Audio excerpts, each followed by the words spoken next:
Donato, Rosana Fernandes, a Marie Gomes, ao time da Siemens, que nos deu todo o suporte para a realização desse evento, a minha equipe do Inovi, a Simone, aí, que teve a testa e na organização, planejamento, aos nossos parceiros do ecossistema e a todos que se mobilizaram para a realização desse evento. Sejam todos muito bem-vindos. Tenho certeza que nós teremos uma noite muito rica aqui, com muito conhecimento, muita informação em prol do nosso ecossistema. Eu sou Vincenzo, do Inovi, sou co-founder do Inovi, e para fazer uma abertura, muita gente talvez ainda não conheça o Inovi, vou fazer uma rápida apresentação do que nós somos. O Inovi é um instituto de fomento ao empreendedorismo e inovação na cidade de Vinhedo. Ele atua basicamente em cima de 3 pilares, né? O pilar da inovação, ou melhor, da inspiração, o pilar da conexão e o pilar da capacitação dos agentes do ecossistema, né? E, através desses pilares, nós temos ações voltadas para empreendedores e startups, que são um dos nossos focos, né? E com eles nós fazemos trabalhos de mentoria, conexões, inspiração, capacitação. Nós temos também um foco voltado para as empresas do ecossistema, onde a gente trabalha a cultura da inovação, a conexão, consultoria. E nós temos a academia também para fazer a capacitação dos diversos agentes do ecossistema, através de parcerias que nós realizamos. E também junto ao setor público, né, para fechar a tríplice hélice, onde nós temos assim, um trabalho de levar junto ao setor público para que ele possa legislar em função da inovação e do empreendedorismo.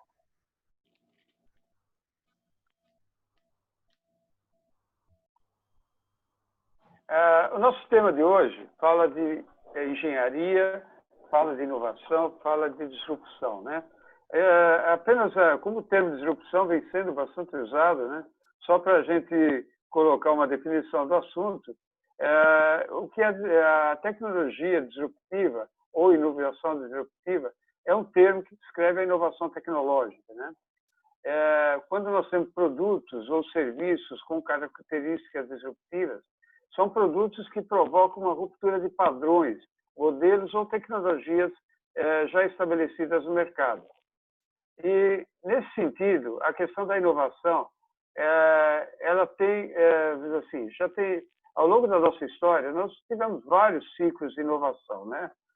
O que a gente hoje tem, todo mundo falando de inovação, falando de disrupção, e a gente está sentindo isso de alguma forma, isso já aconteceu ao longo de toda a evolução da humanidade. Se nós olharmos apenas o segmento indústria, né, as várias revoluções industriais, elas foram disruptivas, elas provocaram mudanças de comportamento, impactaram a sociedade. E qual a diferença fundamental que a gente está vivendo em relação a isso? É que hoje a velocidade com que essas mudanças acontecem são muito maiores, né? Então, a transformação digital, por exemplo, ela já vem sendo discutida há mais de 5 anos e vem sendo implementada já em muitas empresas, em muitos países. Porém, o que aconteceu recentemente? Nós estamos aqui vivenciando essa questão do Covid-19 e ele acelerou esse processo. Ou seja, um evento que o Nassim Taleb chamaria de cisne negro, né? Efetivamente acabou acelerando ainda mais essa questão. Hoje estamos nós aqui online fazendo um webinar e provavelmente em outra época nós estaríamos fazendo com presencial, né? Então isso está acontecendo numa velocidade muito rápida. E aí, a partir disso aí, surgem várias questões, né? Quais são os impactos sobre as pessoas, as empresas e as instituições dessas transformações? Quais são as novas demandas para profissionais? Quer dizer, hoje, será que o profissional que foi formado há um certo tempo nas universidades, ele já tem as competências e as características para atuar nesse novo cenário? Quais são as novas demandas, né? Como a engenharia ou o engenheiro se posicionam nesse cenário? Quais são as vantagens competitivas trazidas por essa revolução? E como essas novas tecnologias e novas formas de organização do trabalho afetam o papel do engenheiro? Para uma conversa sobre todos esses temas, né? E vai ser uma conversa que nós faremos, nós convidamos hoje exatamente o professor Donato, a Rosana e a Marie, que vão trazer um pouco as suas visões a respeito dessas questões, né? Nós vamos, ao longo do nosso evento, estão aberto o chat do Zoom, para quem estiver assistindo pelo YouTube também, para que vocês possam fazer perguntas e, ao final, quando terminarmos as exposições, nós abriremos as perguntas para os painelistas, ok? Façam perguntas, coloquem as suas posições, nos informem. Participem do evento ativamente, tá? Eu vou iniciar a nossa conversa com o professor Gustavo Donato e vou apresentar o currículo do professor. O professor Gustavo Donato é atual reitor do Centro Universitário da FEI, doutor em Engenharia pela Escola Politécnica da USP, pós-graduado em Administração de Empresas pela Fundação Getúlio Vargas, Escola de Administração Superior também. Complemento a sua formação a variadas experiências e certificações. Ele tem tanto internacionais na área de tecnologia e gestão. Ele é professor titular e pesquisador do Centro Universitário FEI desde 2008, já tendo atuado como head de inovação, chefe de departamento, coordenador do curso de Engenharia Mecânica, coordenador do programa de Iniciação Científica e como membro do Conselho de Ensino e Pesquisa e Extensão CPEX. Tem experiência em Educação Superior e em Pesquisa, Desenvolvimento e Inovação nas áreas de Engenharia Mecânica e de Materiais. É integrante do Conselho de Reitores das Universidades Brasileiras, o CRUB, e como representante do Centro Universitário FEI. Professor, vou passar a palavra para o senhor e nos fale um pouco sobre a engenharia e o futuro disruptivo. A palavra está com o senhor, professor. Boa noite a todos. Obrigado, Vincenzo, pela abertura, né? Eu vou tomar a liberdade de compartilhar a minha tela, assim para todos ficará mais fácil que acompanhem minha apresentação. Eu quero oficialmente agradecer aqui ao convite do Inovi. Então, a Simone, ao Vincenzo, a excelente acolhida e organização aí do evento, né? E também as colegas Rosana, Marie. Espero que tenhamos um diálogo bastante rico. É um grande prazer também conhecê-las. Bem, como o Vincenzo comentou, eu sou o professor Gustavo, atualmente reitor aqui na FEI, sou docente da casa há 13 anos. Tive bastante experiência em projetos de engenharia, atuando como engenheiro, também como consultor. Então, o que eu vou tentar trazer aqui, eu não vou entrar em detalhes sobre competências específicas ou então questões muito pontuais. O que me foi pedido e eu vou tentar fazer são algumas provocações de como a FEI, de como eu, pessoalmente, também enxergo esse momento que nós estamos vivendo e justamente o que poderia vir a catalisar esse ecossistema de inovação aí na região e também no nosso país e principalmente os seus agentes. Então, eu preparei uma agenda em 4 frentes, não me estenderei muito, mas eu quero começar com algumas reflexões. Muita gente fala sobre as disrupções, exponencialidades, eu quero também discutir um pouco os equilíbrios. Eu gostaria de discutir um pouquinho depois as visões, um pouquinho de tendências e como, na minha opinião, o Brasil precisa mudar um pouco, avançar um pouco nesse entendimento. Vou tentar discutir um pouquinho hoje e amanhã do ponto de vista dos novos tipos de problema e aí os novos tipos de profissionais, como a gente enxerga nessa preparação, principalmente no nível universitário e de lifelong learning, e falar um pouquinho sobre as oportunidades na nossa visão. Bem, quando a gente fala em exponencial, disruptivo, crescimento exponencial, etc., eu vou tentar não me apegar aqui à definição matemática disso. Eu vou tentar refletir um pouquinho sobre o que nós temos vivido de aumentos de velocidades, que tem sido, assim, uma coisa realmente estonteante. Nós temos tido um crescimento, principalmente na última década, que é muito mais intenso do que nós tivemos em um século anteriormente, e nós temos visto aí um crescimento vibrante do conhecimento. Nós estamos tendo experiências que nós nunca imaginávamos, incluindo tecnologia, incluindo uma hiperconectividade, que, como dizia o Vincenzo agora há pouco, a pandemia veio sim a acelerar. E eu acho que essa exponencialidade, ela, ao mesmo tempo que ela nos deixa, vamos dizer assim, maravilhados por um lado e perplexos, ela nos deixa com um sentimento de um certo medo, um certo receio do que está por vir e principalmente se nós estaremos inseridos, né? Como nós iremos responder a esse tipo de dinâmica. E eu acho que aqui, para não ficar numa fala muito, vamos dizer assim, etérea, eu acho que é importante que eu aterrize um pouco com um exemplo. Eu fiz uma vez uma ilustração, eu acho que aqui ela cabe bem. Todos nós usamos automóveis, qualquer que seja a maneira atualmente. Mas o que nós temos vivido, eu vou usar o exemplo do carro, da mobilidade, para ilustrar. Por exemplo, se nós pensássemos em um veículo 1910, nós estaríamos falando naquele Fordinho T, ou então, para os mais leigos, né, na área, aquele calhambequinho antigo. Se eu desse um salto, se eu der um salto de 100 anos e vier a 2010, 10 anos atrás, e eu pensasse em um veículo de luxo, um veículo de uma marca, por exemplo, uma Mercedes-Benz, um BMW, um Audi, premium, um veículo de topo. 2010, 100 anos depois, e eu perguntasse a vocês assim, o veículo em 100 anos, ele mudou de maneira disruptiva? Mudaram os fundamentos de projeto desse sistema de mobilidade? E a resposta que viria é não, porque em 100 anos o que ele sofreu foi um aprimoramento incremental, ou seja, um processo evolucionário e não revolucionário. Poxa, Gustavo, mas melhorou demais.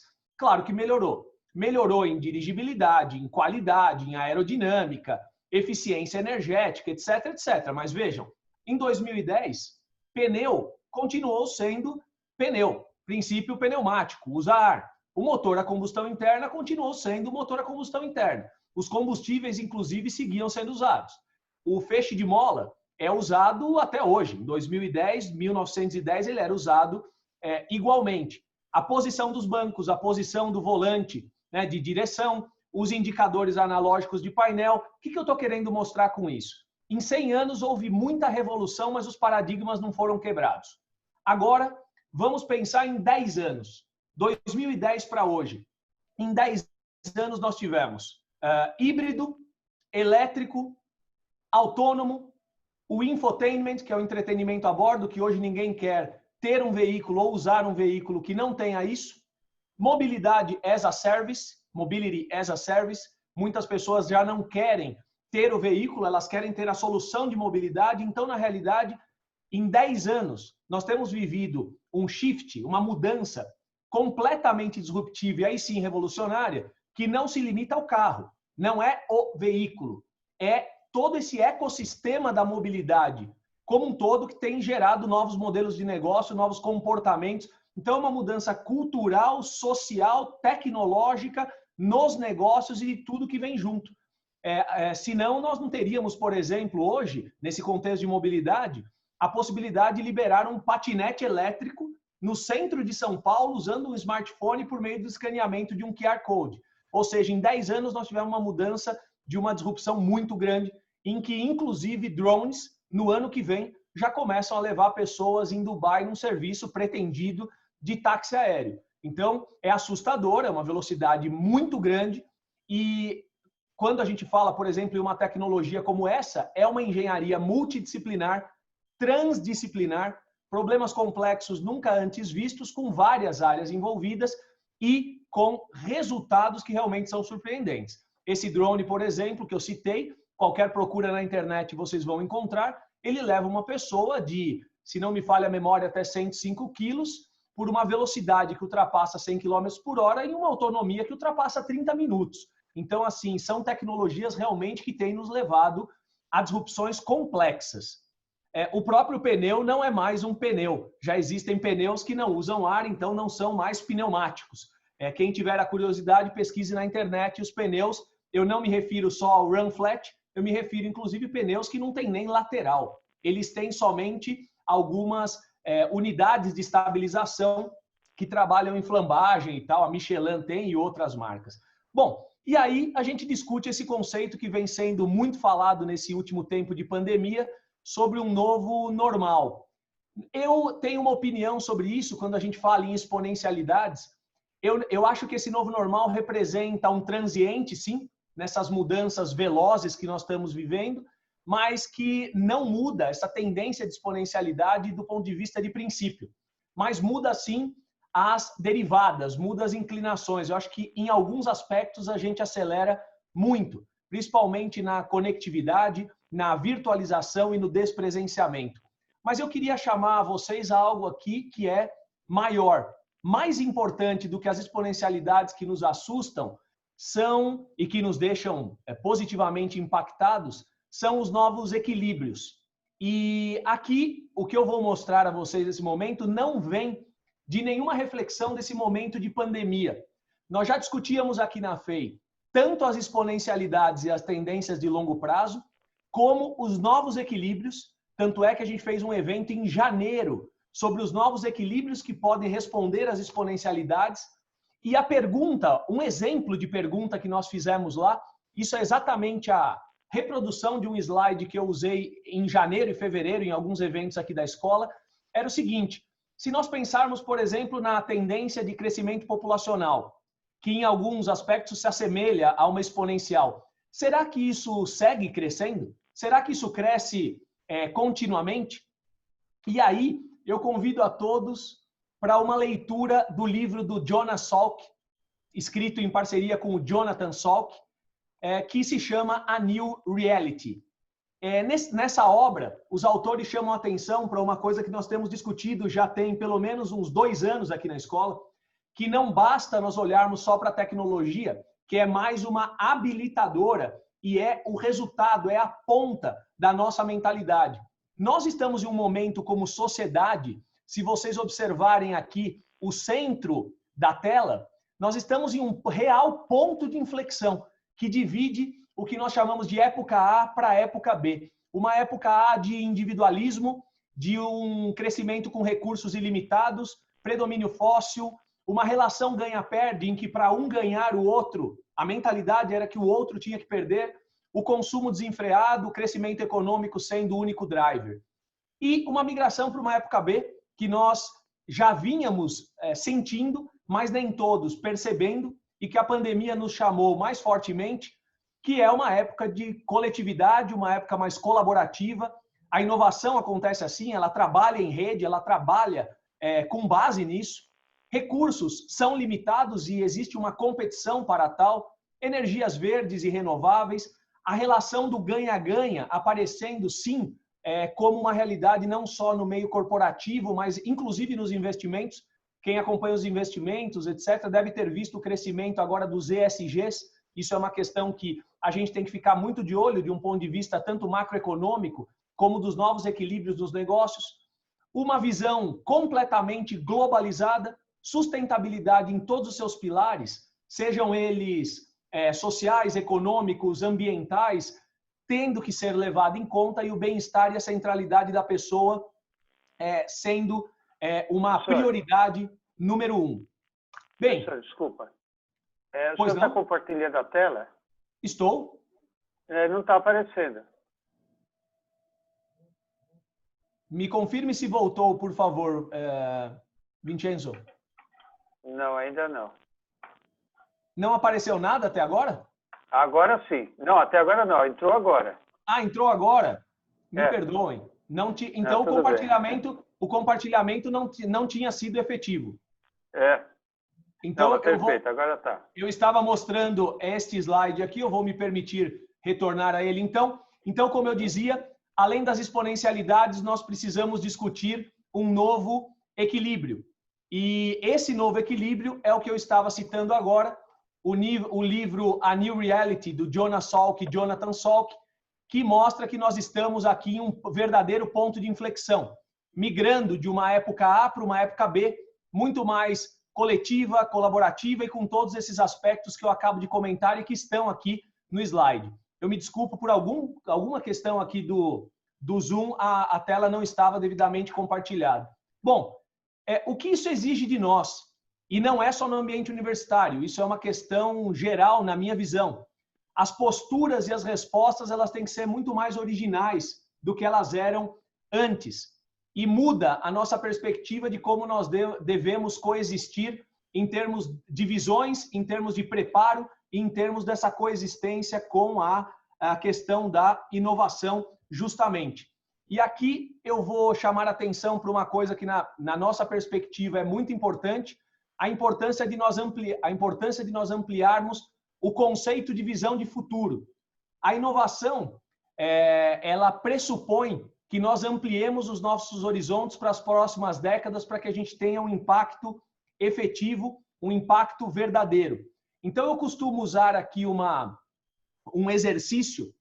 Se nós pensamos aí na diferença entre visões e projeções e, vamos dizer assim, planejamento aí de curto, médio prazo comparado a longo prazo, se nós tentarmos olhar do hoje, o que é, por exemplo, uma projeção para 2030, 2040, 2050, muito provavelmente nós não vamos conseguir saber o que vai acontecer lá na frente.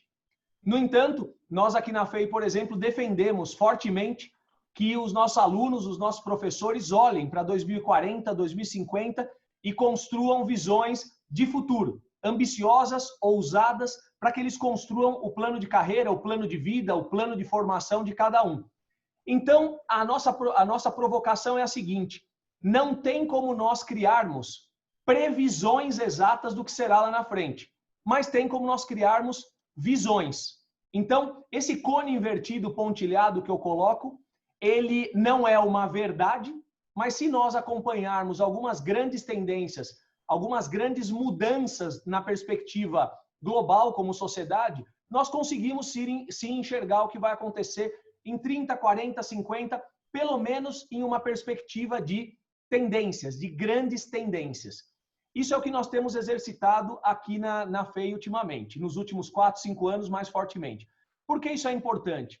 Qualquer pessoa que pesquisar um pouco o que tende a ser 2030, por exemplo, vai ver que as grandes pesquisas realizadas para esse período já mostram que mais de 65% das profissões daqui a 10 anos, em 2030, serão totalmente diferentes ou estarão completamente transformadas em relação ao hoje. Imagine em 2040, imagine em 2050. Quando a gente fala em formação superior, se nós pegamos um jovem que está cursando a universidade hoje, ele estará em 2040, 2050 com seus 50 anos aproximadamente, 50 e poucos anos. Ainda mais considerada a tendência de longevidade, ele estará no ápice da sua contribuição profissional. Consequentemente, nós temos que nos preparar para lá e garantir uma formação e uma preparação contínua ao longo da vida que garanta o protagonismo e o impacto naquele momento. E aí muita gente me pergunta, fala, Gustavo, ok, é importante nós olharmos para frente, construirmos isso, mas como que eu me calibro? O que eu olho para conseguir enxergar lá na frente? Para onde olhar? É claro que existem algumas questões que têm que ser acompanhadas que são mais basais, são mais básicas. Então, por exemplo, mudanças econômicas e sociais, principalmente do ponto de vista de tendências de curto e médio prazo, é possível nós acompanharmos. Um exemplo, a tendência do gig economy. Para quem nunca ouviu falar do gig economy, a gig economy é a tendência do trabalho on demand, por demanda, por projeto, mesmo que seja para mais de uma corporação, baseado nas suas competências e no valor que você entrega, né? No valor entregue nas suas soluções, na sua contribuição para o resultado final que impacte ali as soluções entregues, a inovação que chega lá na ponta. Isso é uma questão que a gente consegue acompanhar tanto na literatura como acompanhando os indicadores de mudanças recentes. E junto, nós podemos acompanhar também, é claro, tudo que envolve tecnologia e que tem a ver com aquele comentário original que eu fazia sobre as exponencialidades. Tecnologias exponenciais, tecnologias disruptivas. Aqui eu cito algumas, é de um trabalho que eu gosto bastante, do Imperial College of London. Eu recomendo a observação de algumas publicações do Imperial College no que diz respeito à evolução da tecnologia e às tendências de disrupção. Só que aqui eu queria chamar a atenção, principalmente aqui no nosso contexto brasileiro, uma confusão que acontece. Muitas vezes nós misturamos o que é tecnologia disruptiva com o que é tendência. A tecnologia, seja ela disruptiva ou não, ela é a ponta. Ela é o produto, ela é a habilitadora, a facilitadora das soluções, mas ela não é necessariamente o driver da transformação. O driver da transformação normalmente vem de algo que eu costumo provocar muito em termos de raciocínio, e eu falo, nós temos que pensar além. O driver não é a tecnologia em si ou por si própria. O driver é nós observarmos as grandes tendências, nós chamamos isso tecnicamente de mega tendências. Nós aqui na FEI fazemos o nosso foresight, que é o desenvolvimento de visões, e depois aterrissamos isso para planejamento estratégico, para os currículos e toda a reinvenção, por exemplo, dos programas de engenharia, que nós fizemos nos últimos anos e iniciamos agora em 2019, baseando-nos em mega tendências 2050, de longo prazo, mas que eu trago algumas aqui para que vocês entendam o que são e qual é a lógica de uso. Então vamos lá. Primeira coisa importante, né? É nós diferenciarmos o que é uma moda, o que é uma tendência e o que é uma mega tendência. Moda é aquilo que tem curtíssimo prazo de duração, surge e acaba num pequeno espaço de tempo, como nós temos aí algumas modas na área alimentícia, nós temos algumas modas realmente aí na parte de vestuário. Quando a gente migra para tendência, nós estamos falando em curto, médio prazo, mas aí nós estamos falando em tendências, por exemplo, de mercado, comportamentais ou até mesmo sociais. Quem usa muito isso? As indústrias automobilísticas, indústria branca, né? A linha branca e diversos outros setores, inclusive a parte de eletrônicos, os próprios smartphones que nós usamos tanto. Isto tem uma diferença brutal para o termo mega tendência. Então, não é aqui a questão de nós usarmos um superlativo. Mega tendência é uma mudança que tem impacto global na sociedade como um todo. Ela não é tão detalhada, ela é mais ampla, mas ela perdura por muitas décadas, ou seja, são grandes eixos de transformação, tanto econômica, como social, como cultural, de todas as nações. Elas têm impacto global. Poxa, Gustavo, isso é uma coisa nova? Não, isso não é uma coisa nova. Desde a década de 80, ao que me lembro bem, a primeira obra que eu tive acesso é de 1982, creio que foi quando isso foi postulado a primeira vez, mas isso é uma questão muito usada para planejamento estratégico e desenvolvimento de visões, inclusive das empresas mais inovadoras do mundo, nos seus conselhos, inclusive. Existem até vice-presidências de inovação e acompanhamento de megatrends. O termo em inglês é a melhor maneira de vocês pesquisarem. Tem publicações do World Economic Forum, de grandes consultorias como a Deloitte e outras. Bem, mega tendências, aqui estão alguns exemplos no slide. Eu vou ilustrar como a gente sai daí para aí sim chegar numa tecnologia. Por exemplo, despresenciamento e virtualização, nós aqui na FEI consideramos uma mega trend, uma mega tendência, desde lá do final de 2018, mais ou menos, de maneira mais forte. Nós estamos vivendo isso na pandemia com uma aceleração sem precedentes. Que áreas são impactadas? Todas.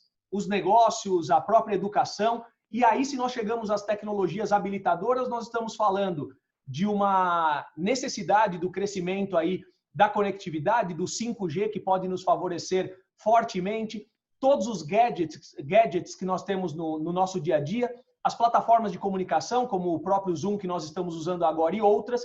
Então, entendam que da mega tendência nós estamos chegando em áreas de impacto para chegar depois nas tecnologias e entendermos quais são as oportunidades. Eu costumo falar que esse entendimento do macro para o micro, dos grandes eixos para os impactos reais, que nós chamamos tecnicamente de Technological Assessment, é uma das coisas que nós fazemos pouco no Brasil.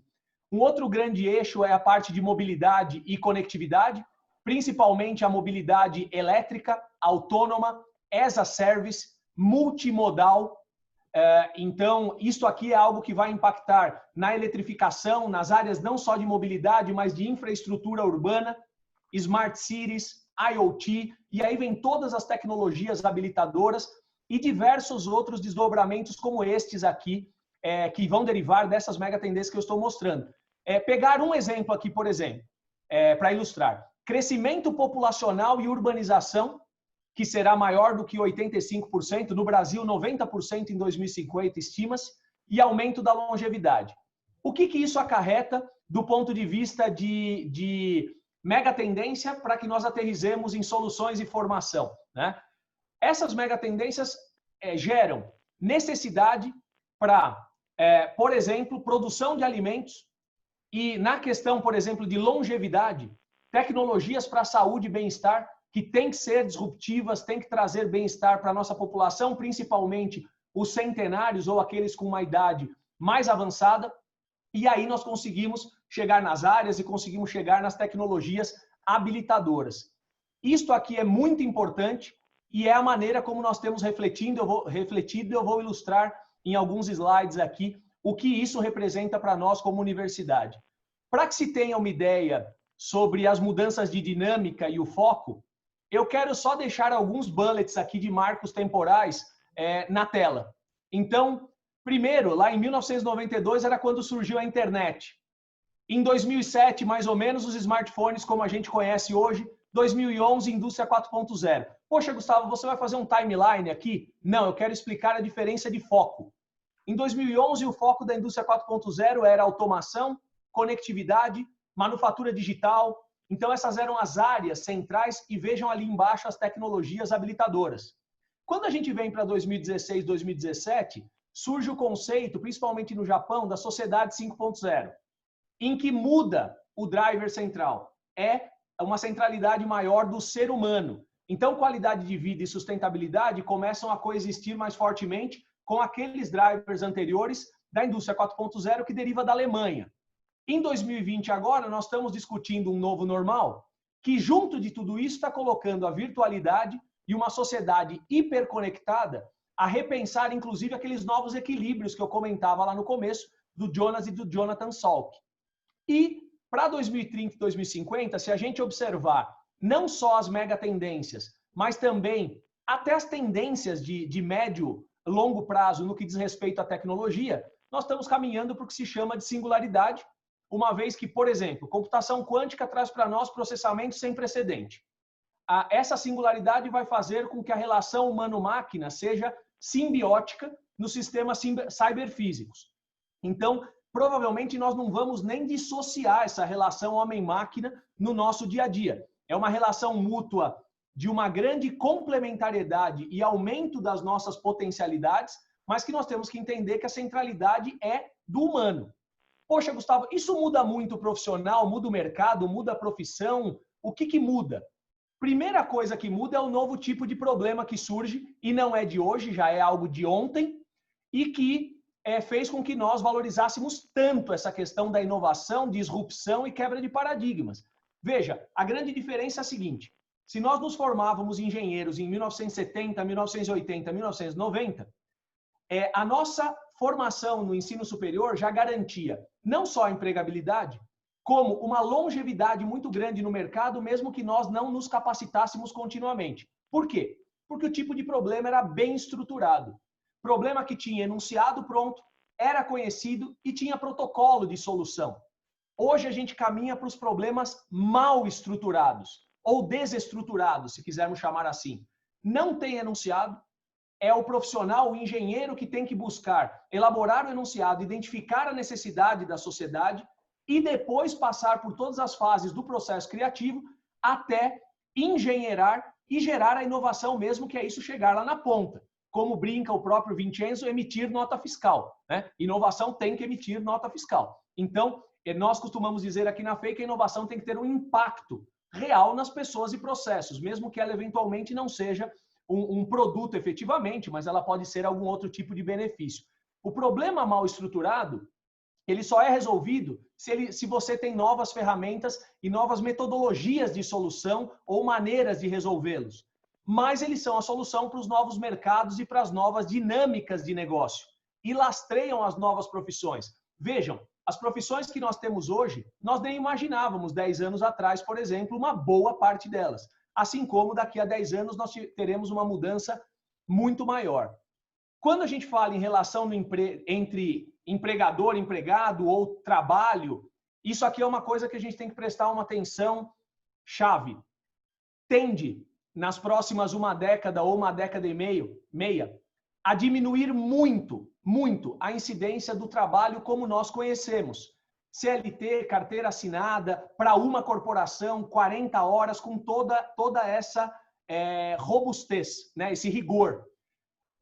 O emprego diminui, portanto, nessa característica, mas não quer dizer que diminua o trabalho. Pelo contrário, o trabalho ele vai de encontro com aquela gig economy, on demand, de uma maneira muito mais flexível. Eu já tenho muitos amigos trabalhando no exterior com muito sucesso e realizados nesse contexto de um trabalho mais pelas entregas. E só que isso exige uma nova maneira de nós nos prepararmos, não só no ensino superior, mas principalmente ao longo da vida. Claro que a preparação na universidade é diferente, ela tem que ser voltada a esses problemas mais mal estruturados, mas principalmente ao longo da vida, nós temos que acostumar com a inovação, o aprender a aprender e o lifelong learning, como se fala em inglês, como algo do nosso dia a dia até o final da nossa existência. Isso não é uma maneira de falar, é realmente o aprender a aprender e muitas vezes o aprender a desaprender. E aqui eu faço uma provocação no slide. Pesquisem um pouquinho, pessoal, não vou entrar em muitos detalhes agora. Quais são as competências e o que é a característica de um profissional nexialista? Eu não estou dizendo que ele é o profissional ideal, mas é importante que vocês conheçam. Nós temos os especialistas, tem muita gente que fala em generalista. Eu gostaria que vocês pesquisassem um pouquinho sobre o nexialista. E existe até uma curiosa tabela periódica das competências do nexialista. Deem uma pesquisada sobre isso, mas em linhas gerais ele é um profissional que cria nexo entre as áreas e vai ficar claro já por que eu valorizo muito isso. Nós valorizamos muito essas questões aqui na FEI, porque a inovação é algo que na nossa visão ela percola tudo que envolve ensino, envolve pesquisa e ciência, envolve extensão, e num contexto de mercado, de sociedade, de futuro, de globalização completa e, claro, de inovação representando o bem das pessoas e chegando na ponta. Nesse sentido, o que nós defendemos como preparação de um profissional, seja ele um estudante de graduação, seja ele um profissional de mercado, é a combinação de fundamentação muito sólida. Vejam, as ciências matemáticas, ciências naturais, ciências físicas, químicas, ciências mecânicas, ciências elétricas, estas nunca se alteram. Agora, tudo aquilo que é aplicado ou é tecnológico na ponta, como eu dizia, é mais efêmero e pode passar em pouco tempo. Então, se nós temos sólida formação, entendemos do processo inovador do começo ao fim e nós temos a habilidade de trabalhar com problemas mal estruturados, nós vamos saber lidar com qualquer coisa que vier a aparecer.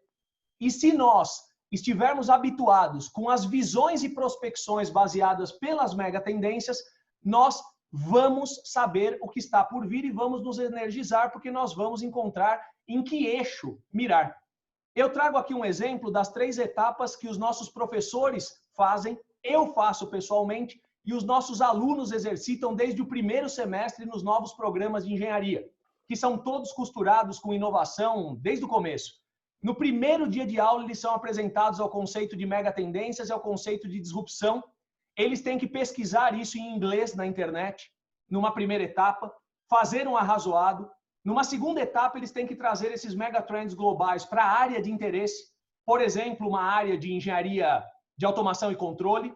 E num terceiro momento, eles têm que identificar naquela área o que mais energiza a eles nas megatendências e onde eles querem colocar o plano de carreira, o plano de curso e o plano de vida. Por exemplo, energias renováveis e limpas, incluindo solar, eólica, geotérmica, marés, num contexto brasileiro de grande costa, etc. E aí eles vão escolhendo as disciplinas eletivas, optativas, os projetos integradores, sempre junto com as empresas, e daí tem nascido aqui dentro ideias de startups, MVPs. Nós estamos acelerando uma startup de inteligência artificial que acaba de ser nucleada na escola dentro desse contexto, e isso favorece com que nós sejamos originais, sejamos interessantes.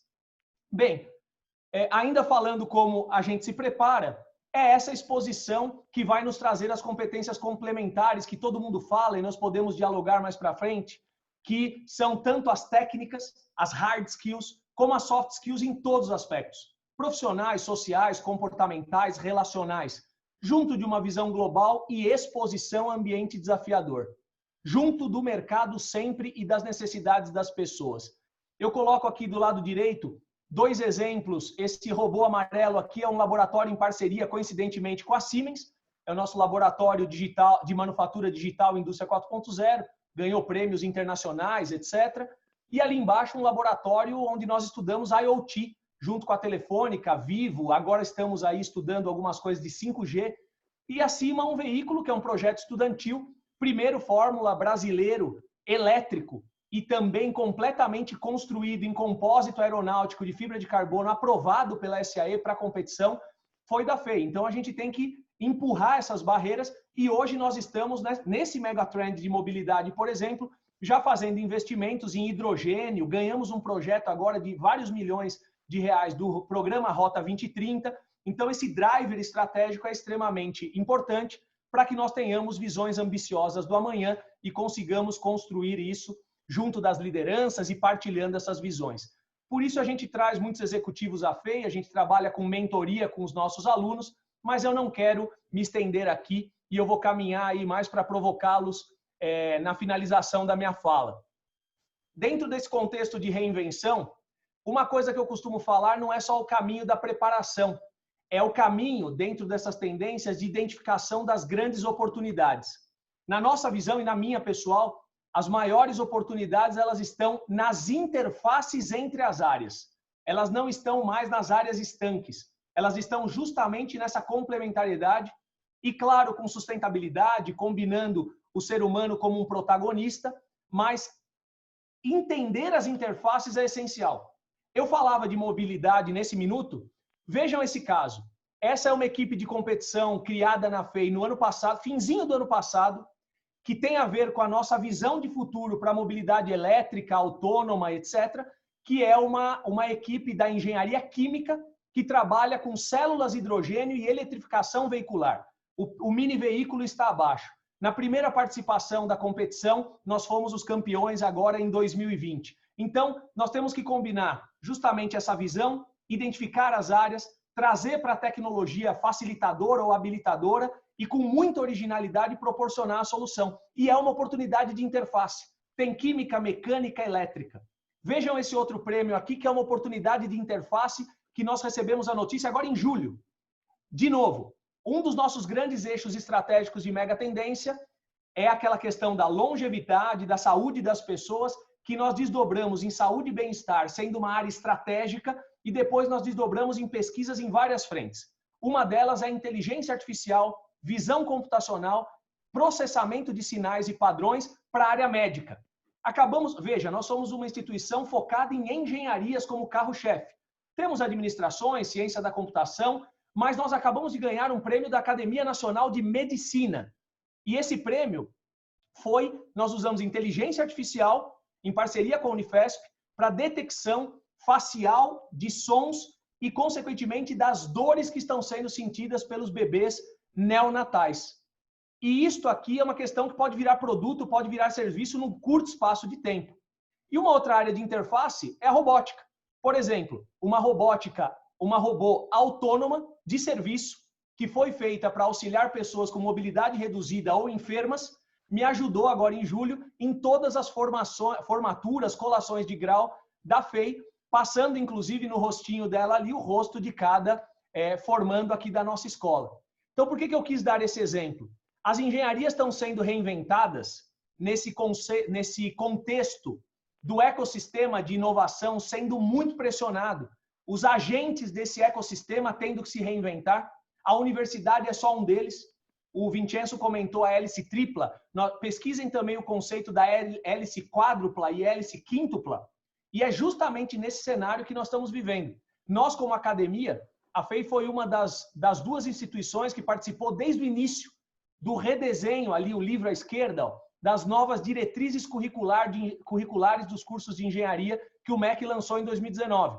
E nós já estávamos com os nossos cursos novos, que estão vigentes, adaptados, e essa foi uma provocação da MEI, lá da CNI, Confederação Nacional das Indústrias. Então nós construímos realmente a muitas mãos, com empresa, mercado, qualquer que fosse a característica, de startups a grandes corporações, o MEC junto conosco, as universidades mais inovadoras e justamente esse repensar é que tem soltado essa filosofia de um egresso protagonista, com autonomia de aprender, visão de futuro muito lúcida, ao mesmo tempo muito ousada, lastreada por mega tendências, mas que com propósito e realização ele vai conseguir realmente impactar esse amanhã.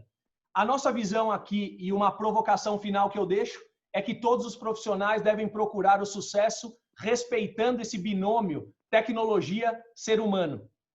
Eu recomendo realmente esse trabalho da McKinsey, A Future That Works, que mostra justamente essa coexistência entre as maravilhas da tecnologia, mas principalmente as maravilhas do ser humano, que é realmente, de fato, o protagonista nesse processo. Nós vamos poder discutir muito esse assunto daqui a pouco nas perguntas e respostas. Eu desejo muito sucesso a todos, agradeço pela atenção e depois vou estar completamente à disposição para o diálogo com todos. Novamente agradeço ao Inovi, Vincenzo, Simone, descompartilho a tela e permaneço aqui para o debate em instantes. Muito bom, professor. Excelente exposição. Acho que muito inspiradora e bastante provocadora, do tipo de reflexão que acho que todos nós precisamos fazer, né? Principalmente essa colocação final que o senhor fez, relativo que a gente olhe tanto o lado da tecnologia como o lado humano. Quer dizer, não dá para a gente imaginar só que um lado se desenvolve. Em última instância, é o ser humano que está no centro de tudo e ele tem que evoluir também, tanto quanto a demanda e a sociedade vai exigindo, né? Essa questão também das competências comportamentais, que é fundamental, e essa visão estratégica que a FEI tem, e que o senhor mencionou, em relação, seja às megatendências, mas também ligar isso com o dia a dia, com a prática, com a formação dos estudantes, é fantástico e realmente vocês estão de parabéns. Eu acho que vai dar muita conversa, e realmente pela audiência a gente vê que o pessoal está gostando bastante, está ouvindo as perguntas aí. Muito bom. Agora, após a exposição do professor, eu gostaria de passar a palavra agora. Eu vou apresentar a Rosana Fernandes. E Rosana, eu vou apresentar a Rosana aqui. Ela é uma apaixonada por inovação. Ela sempre atuou com as mais novas tecnologias em grandes empresas e no ecossistema de empreendedorismo nacional. Foi diretora sênior de desenvolvimento de produtos para a América Latina da Motorola e atualmente é sócia fundadora da Baita, aceleradora de startups, onde atua como mentora, investidora e responsável pelas parcerias com grandes empresas e ecossistema de startups. Formou-se em Ciências da Computação pela Unicamp, possui MBA pela FIA USP e em Governança Corporativa pelo IBGC. É professora convidada de Inovação e Empreendedorismo da Fundação Getúlio Vargas e diretora de empresas da Amprotec, Gestão 2021. Rosana, a gente viu a exposição do professor e eu gostaria agora de fazer uma provocação para você que nos mostre, fale um pouco para a gente do outro lado, quer dizer, a visão da empresa e a visão das startups em relação a todo esse contexto que nós estamos conversando. Passo a palavra para você, Rosana.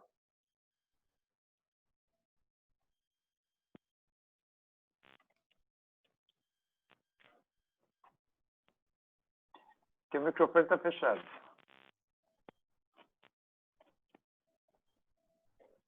Microfone. Opa. Pronto, está liberado. Pronto, está liberado. Tá bom. Obrigada, Vincenzo. Antes de mais nada, eu queria agradecer a Inovi, a você especialmente, a Simone, por esse convite. É interessante que já faz bastante tempo que a gente tem falado sobre esses temas de inovação, a gente conversou bastante o ano passado, a gente está bem perto, eu sou de Campinas, vocês em Vinhedo, e o que a gente percebe muito é que tem muitas opiniões, muitas coisas, mas sempre convergindo para a mesma coisa, que estão percebendo que o mundo está mudando, graças a Deus. Eu acho que o Gustavo fez um papel lindo em colocar esses temas na apresentação dele, porque ele tangenciou tudo que está relacionado com o que pode ser o novo mundo. Agora, muitas vezes, a gente tem que olhar como a gente coloca isso no chão e como a gente executa. Se eu falar um pouquinho sobre a minha carreira para explicar, porque a vida inteira eu trabalhei com inovação, sempre trabalhei.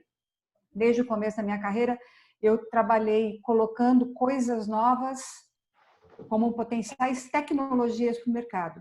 E sempre gerava uma certa frustração, porque a tecnologia por si só ela não se sustenta, ela tem que ter um problema para resolver. A gente tinha uma frase no começo da minha vida profissional que era: é uma solução à procura de um problema para resolver. E muita gente, quando trabalha em tecnologia, sempre se apaixona por ela e esquece que ela serve a alguma coisa. E o engenheiro é a mesma coisa. O engenheiro que é formado pelas universidades tradicionais e a formação tradicional de engenharia é que ele aprende a se apaixonar pelo que ele faz e muitas vezes esquece de olhar para o problema que ele tem para resolver. Quando eu fui para uma grande empresa privada, que foi a Motorola no caso, eu comecei a ver o mundo do ponto de vista de usuário. Por quê? Porque naquele momento o mundo estava começando a mudar e olhando para o mobile como uma solução para a pessoa física. E a gente falava sobre visões de futuro na época, eram visões que hoje em dia a gente está vendo acontecer. Eu lembro de um filme que eu vi no ano 2000, em que se falava em múltiplas telas, você migrar de um ambiente virtual para um ambiente real, você fazer compras online. Isso na época nem existia.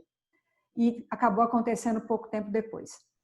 Bom, quando o Gustavo começou a falar sobre isso, eu comecei a trazer para a minha memória alguns fatos que, quando você lida com um profissional de engenharia, você tem que trabalhar com ele para ele perceber. Primeira coisa, ele vai trabalhar, seja numa empresa, seja numa universidade, seja durante a formação dele, ele sempre vai pensar sobre o aspecto operacional. Ele vai sempre receber uma tarefa, executar aquela tarefa para aprender alguma coisa ou para entregar alguma coisa. Isso, do ponto de vista de inovação, está muito longe do que a gente espera, porque você espera que alguém vai ter aquela ideia brilhante e vai trazer uma coisa nova para o mundo e resolver um problema de alguém com alguma tecnologia. A gente tem que lembrar que tudo isso é uma jornada de observação, e a primeira competência que eu fico imaginando que uma pessoa precisa ter, seja um engenheiro, um linguista, uma pessoa de marketing, uma pessoa de vendas, uma pessoa de operacional de uma fábrica, é que ela precisa olhar o mundo em volta dela e o mundo mais distante dela, que é aquela visão que o Gustavo colocou no desenho dele, antes de começar a trabalhar. Significa, uma das competências mais importantes que uma pessoa tem que ter hoje no mundo profissional é uma visão abrangente, sistêmica de onde ele está. Um médico não desenvolveria um aparelho de raio-x da cabeça dele, porque a formação dele é lidar com pessoas. Quem desenvolveu o aparelho de raio-x ou um aparelho de tomografia foi um físico, um fisioterapeuta, um matemático, junto com um médico. Você imagina... um engenheiro de computação, naturalmente. Se você pensar nesse monte de competências para formar um equipamento, você começa a perceber que o mundo não pode ficar isolado em cima de uma trilha de engenharia, ou de medicina, ou de física, ou de química, ou de fisioterapia. Você tem que pensar isso do ponto de vista global e sistêmico para entender o mundo. E aí vem um ponto que o Gustavo colocou, que é a multidisciplinaridade em termos de conhecimento. Não, você nunca vai achar uma pessoa que conheça tudo. Mas aí vem a segunda palavra que eu coloco, que é a colaboração. Se você não colaborar entre as áreas, essa inovação nunca vai acontecer. Um, ao observar o outro, começa a perceber que existe uma oportunidade muito grande.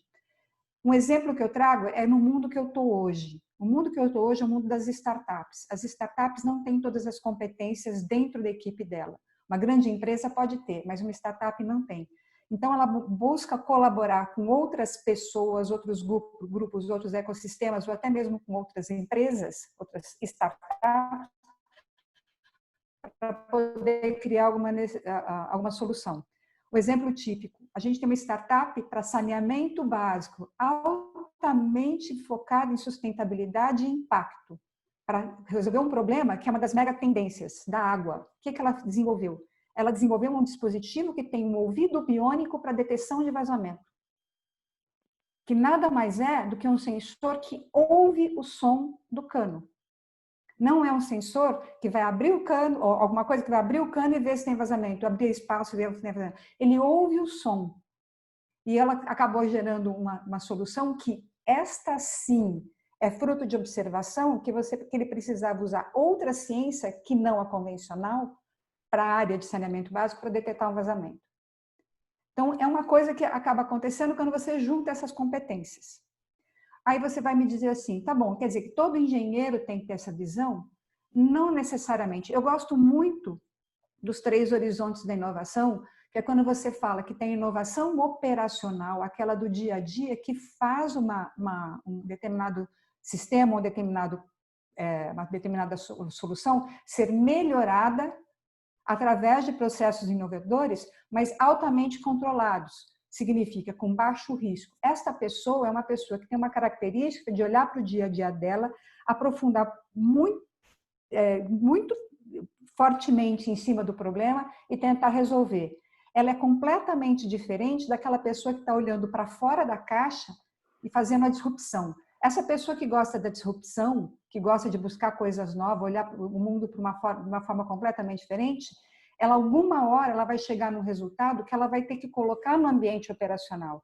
É uma outra forma dela falar. Geralmente frustra uma pessoa que é muito criativa, que quer olhar para o mundo, quer voar e para a área operacional.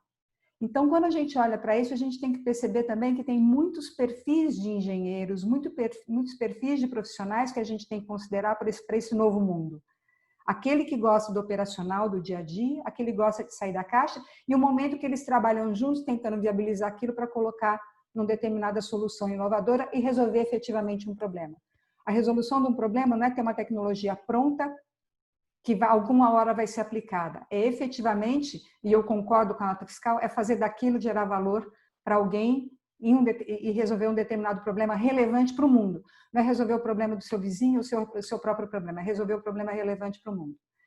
Nesse momento vem a disrupção exponencial. Nesse momento vem as soluções que ninguém acreditava que ia acontecer, mas ela aconteceu.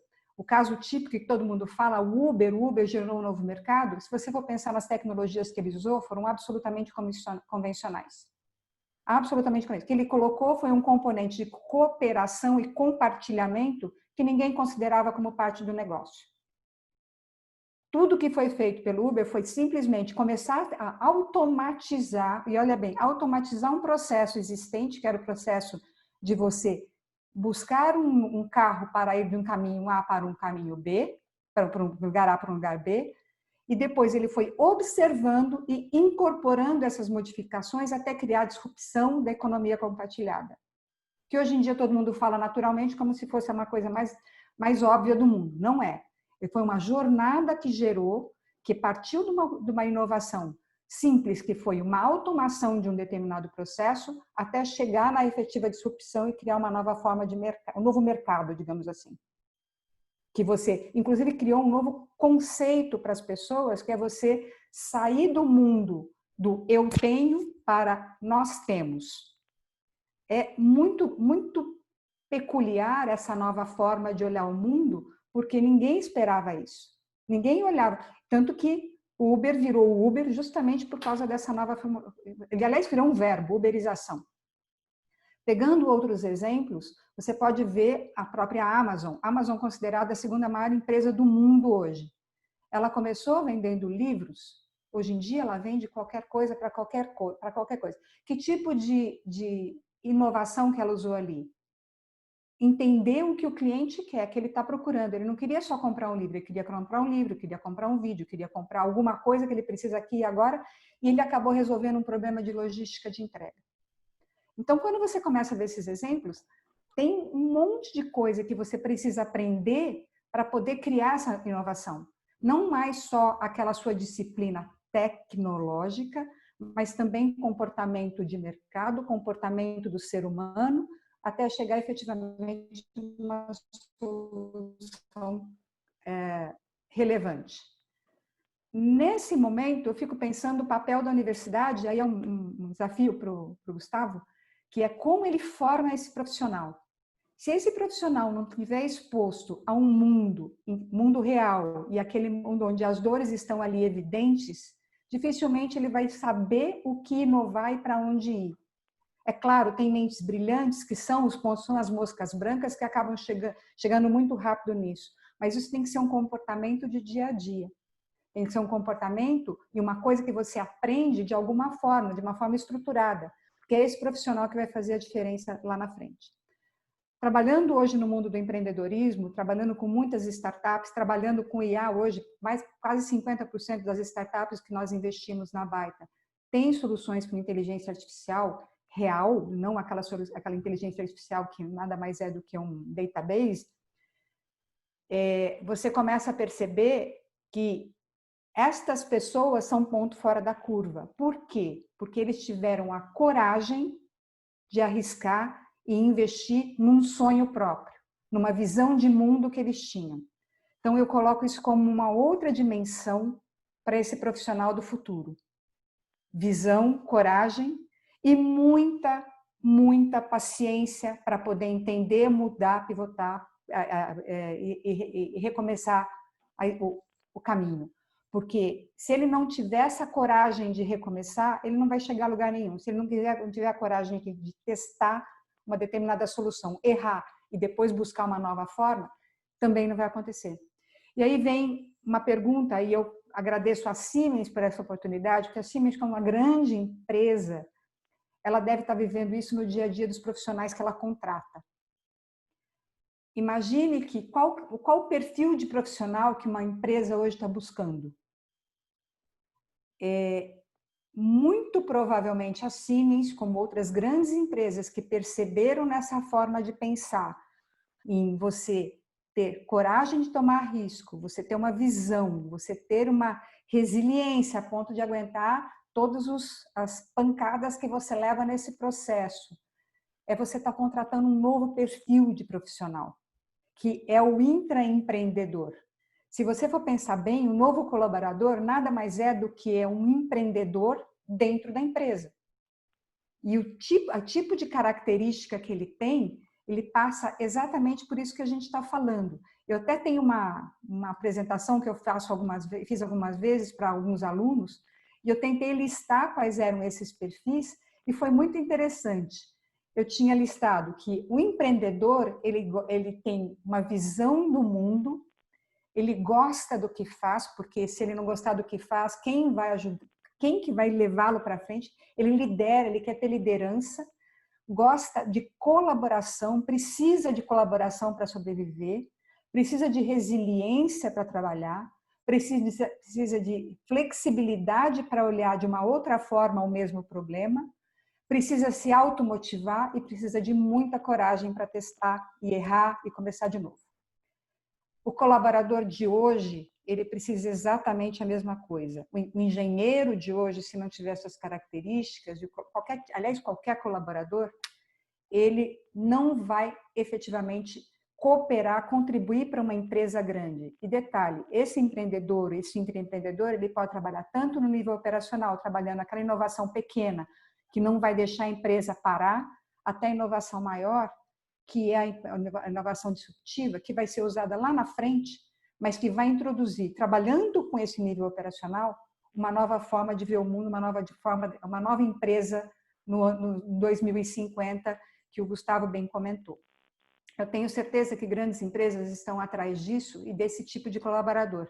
Eu mesma, antes de sair do meu mundo corporativo, eu já estava vivendo essa dinâmica. Eu colocaria só mais uma coisinha que para mim foi muito marcante durante minha vida profissional corporativa, que foi o propósito. O dia mais impressionante na minha vida foi um dia que eu contratei um estagiário que queria aprender. E um dia ele falou assim, eu quero trabalhar um dia com você numa atividade de gestão, de gerência e tal. O dia que eu conseguia essa opção para ele, ele virou para mim e falou assim, eu não quero. Eu quero empreender e quero trabalhar com propósito. Eu quero trabalhar numa missão da ONU. A hora que ele falou, e ele pediu demissão nesse momento. Ele falou, não é mais gestão que eu quero propósito de vida.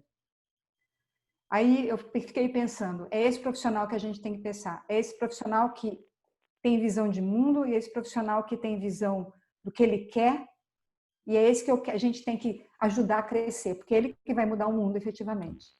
Assim, eu estou tentando deixar uma mensagem, eu acho que o professor Gustavo colocou tantas coisas irrelevantes, eu gostaria de falar muito, mas eu sei que o tempo acaba sendo curto. E, bom, eu só espero que a gente tenha esse profissional lá na frente, eu só espero que a gente consiga formar esse profissional. Ele tem que viver muito, mas ele tem que ter a base para poder crescer. E eu acho que o empreendedorismo pode ser um caminho nessa área. Eu tenho visto isso no meu dia a dia. Muito bom, Rosana. Muito bem colocado. Eu acho que essa questão desse perfil que você destacou, acho que complementa bem as colocações também do professor Gustavo, é fundamental. Quando a gente, até pensando no ambiente das startups, né, eu gosto muito de uma analogia que mostra que a jornada de um empreendedor, de uma startup, é uma jornada do herói, né? Assim, fazendo uma correlação com a jornada do herói do Campbell, né? E efetivamente porque se ele não tiver coragem, se ele não tiver um propósito claro, não basta ter apenas a boa ideia, né? Acho que tem outras assim, visões e outros pontos que ele tem que realmente ter para poder realmente sair do outro lado. E isso é muito difícil.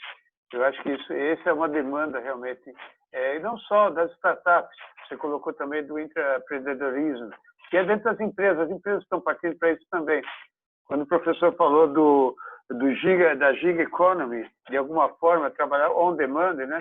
E de alguma forma se conecta também um pouco com essa questão do empreendedorismo, né? Eu acho que são duas frentes, inovação e empreendedorismo andam lado a lado. É em cima disso que a gente tem o foco de trabalho. Muito bem colocado. Vamos agora passar para a Marie. A Marie Gomes, ela é especialista em produtos e inovação da Siemens Digital Industries. Ela atua no desenvolvimento de negócios na área de tecnologia, envolvendo operações nacionais e internacionais, com foco em vendas. Nesse desafio, ao longo de sua jornada, tem apoiado seus clientes com soluções inovadoras e ágeis, e os assiste nos processos de transformação digital rumo à indústria 4.0.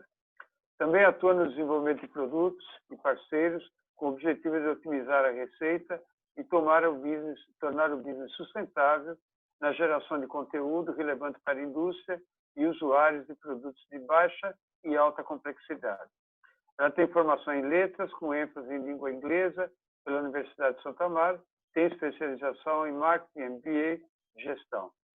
Marie, fala um pouco para a gente qual a percepção da Siemens, né, frente a esse cenário que nós estamos comentando, né, e o que leva a criar soluções que ampliam o papel do engenheiro e dos profissionais nas organizações, a Siemens sendo uma protagonista nessa área também. Conta um pouco para a gente a tua visão dessa questão a partir da Siemens. Por favor, Marie.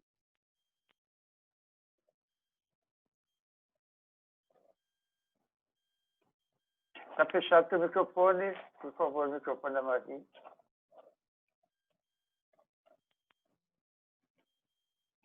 Não abriu ainda. Agora sim. Agora sim. Conseguimos. Agora você pode falar, Marie. Vocês querem me deixar falar, poxa. Olha, eu acho... Enfim, primeiramente, boa noite a todos. Obrigada, Vincenzo, obrigada, Simone, por permitirem esse momento, esse bate-papo, essa troca de informação, que eu acho que é muito importante. Diversas questões que a Rosana comentou, que o Gustavo comentou, sobre bem-estar, sobre sociedade, sobre futuro, sobre pessoas, né? Então, no final, a gente fala, conversa, vende, busca, procura por pessoas, né? Independente do nível de tecnologia que a gente que a gente enxergue, que a gente chegue. E essa é muito a visão da Siemens, né?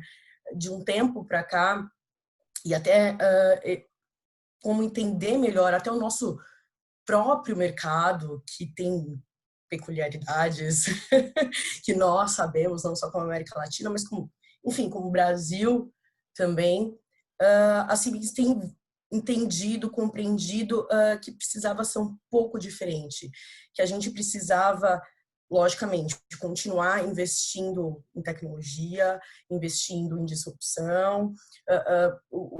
Eu fiz até uns bullets aqui, que o Gustavo e a Rosana falaram tantas coisas bacanas, e aí falei, não vai dar para comentar tudo que eu quero comentar, mas a parte de unificar, de enxergar o engenheiro, porque assim, na teoria, tudo é muito bonito, né?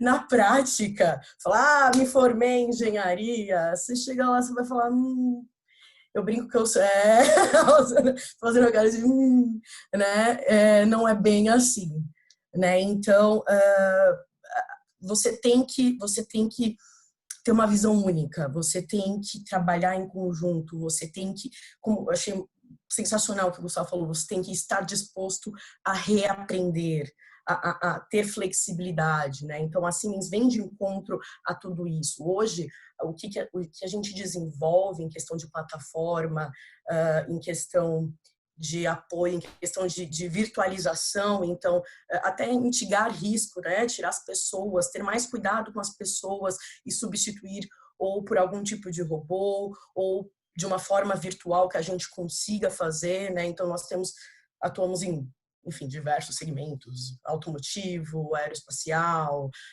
mineração, e esse tipo de segmento que a gente enxerga e vê as necessidades das pessoas faz com que a gente queira investir em pesquisa, em desenvolvimento, para que as pessoas trabalhem melhor, né? Para que elas tenham qualidade de vida, para que a gente chegue numa indústria, numa sociedade 5.0, né?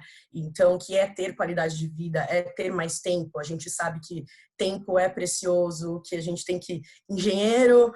eu sou engenheiro de projetos. Não, mas você vai fazer o de processo porque ele não está fora, ou então alguém saiu de férias e eu preciso estar trabalhando com um time enxuto e eu preciso entregar no prazo. Eu não posso atrasar.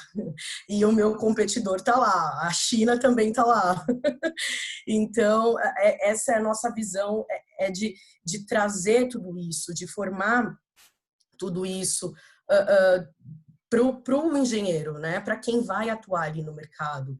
Então, ter uma plataforma colaborativa onde a gente possa conversar, entender quais são os processos, o que a gente pode melhorar em questão de produto, de metodologia, transformar aquilo em um produto final, um produto que seja bacana, diferente, inovador, né? Então, tudo isso vem de encontro com o que a gente acredita. A gente tem hoje programas para universidades. Há 2 anos a gente fechou uma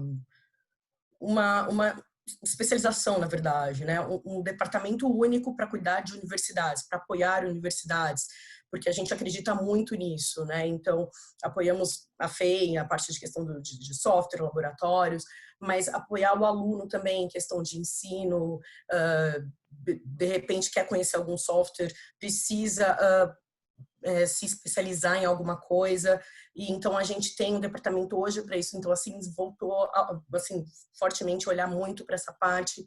A gente tem um programa hoje para startups também, né? Então, a gente apoia muito as startups.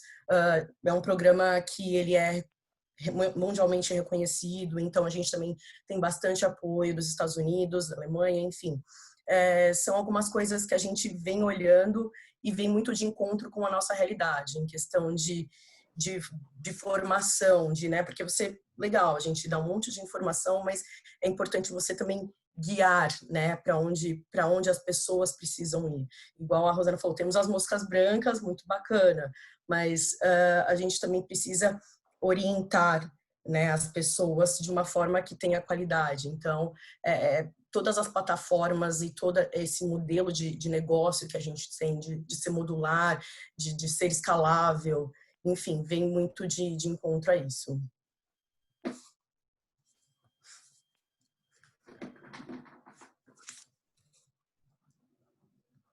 Aí o som. Tá? Foi? Oi, Oi? agora voltou. Agora voltou. Não, tá ok, não tinha te ouvido, não estava te ouvindo. Agora voltou, agora voltou. Eu queria fazer algumas observações que eles falaram muito referente. Na verdade, o que eu vejo, né? Eu trabalho com muitos engenheiros, não sou engenheira, mas trabalho com muitos engenheiros. Eu sou disruptiva, né? Eu quis ser inovadora, inclusive na minha família também. E o que eu vejo, assim, é que realmente as pessoas precisam ter paciência, precisam ter persistência. Para quem está chegando no mercado agora, seja flexível, seja atencioso com quem já está no mercado, com quem já tem know-how. Ele trabalha aqui há 30 anos. Tenha paciência. Você vai aprender alguma coisa com isso. Você vai tirar uma lição de tudo isso. Isso é muito, muito importante, né? Então, tenha resiliência, né? Então, eu acho que isso é uma visão minha também, né? Então, como profissional, como quem já passou, a gente hoje fala de indústria 4.0, paperless, né? Então, eu vim de uma época que a gente não usava nem óculos de proteção no chão de fábrica, né? Tinha óleo, cavaco, então era bem, bem diferente. Então, as coisas evoluíram de uma maneira muito rápida, estão evoluindo de uma maneira muito rápida, e você estar preparado para estar adaptado, né? É importante, né? As novas tendências. E esse programa, por exemplo, da FEI, de orientar, de preparar, de criar uma visão mais holística para o profissional, é extremamente importante, porque é isso que a gente busca, né? Como a Rosana falou, é a pessoa que tem uma visão de empreendedor, né? Então, é isso que a Siemens tem como visão, é você querer inovar, você ter um objetivo, né? Você ter persistência de entender que colaborar, que tudo aquilo que a gente está provendo para a sociedade é algo que seja tangível, né? Então, já escutei muitas vezes falar, não, mas as máquinas vão substituir os humanos ou vão roubar os nossos empregos, né? Há um tempo atrás eu escutava bastante isso, e hoje a gente mostra para os nossos próprios clientes que não é bem assim, né? Então, nós vamos automatizar, nós vamos criar novos cenários, porque a gente quer que você cresça e que o seu time se desenvolva com aquilo e cresça junto com você. Então, é uma oportunidade das pessoas terem novas oportunidades, né? Então, terem novos momentos, terem novos cargos, novas visões, né? Então, a questão de inovar, de produzir é algo muito que a gente tem muito cuidado e muito carinho por fazer, né? Então, isso é muito, muito importante para a gente.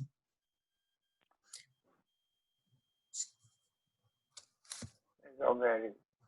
Mary, é legal, eu acho que você tocou num ponto também muito bacana, que é essa questão da interação do jovem que sai da universidade, muitas vezes entra numa empresa, né? E tem que conviver com pessoas de outras gerações também. Sim. E essa questão de ter a paciência, de ter a resiliência, isso é uma questão comum, né? Realmente, hoje a gente consegue viver 3 a 4 gerações em conjunto no mesmo trabalho. Isso não era muito habitual e exige realmente que tanto da parte de quem já tem mais experiência possa aceitar o jovem que está chegando numa faculdade com muita informação, com muita preparação, mas ainda tendo muito que viver o tácito, quer dizer, conseguir realmente adquirir a experiência prática, né, dentro de uma organização e com todos os limites que uma organização coloca também para o desenvolvimento do trabalho, mas, ao mesmo tempo, ele poder, o que tem mais experiência, ser acolhedor, saber fazer a mentoria, passar aquela experiência que ele tem para o jovem que está chegando, né? Legal. Como nós estamos com o tempo bem avançado, e acho que eu gostaria também de abrir. Tem uma pergunta aqui que eu acho que já pega um pouco do que foi comentado pelos 3 panelistas. A primeira pergunta é do Rafael Pavão. Como é que vocês veem a relação faculdade-empresa nesse novo momento, onde as tradicionais grandes empresas não são mais as referências em inovação, tecnologia e tampouco agilidade? Quem gostaria de comentar isso aí?